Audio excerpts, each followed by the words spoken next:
In this video, I'm going to how show you can easily install YouTube Studio app on an iPhone. Be sure to watch the video to the very end so you don't make any mistakes.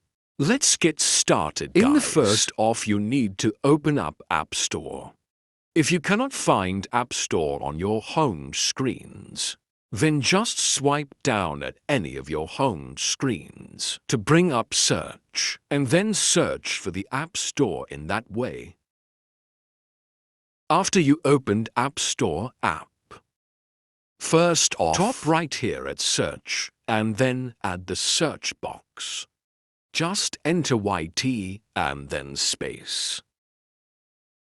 That's how we can easily find YouTube Studio app.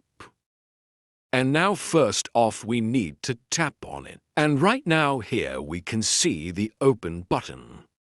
Because the app is already installed on my iPhone. But if you don't have it installed, it will say get here or instead of the bottom.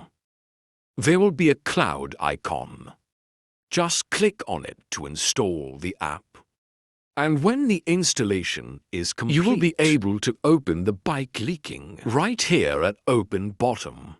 And also on your home screen, you will see an icon of their YouTube Studio app. Basically, guys, that's it. Save this video was helpful. Don't forget to hit the like button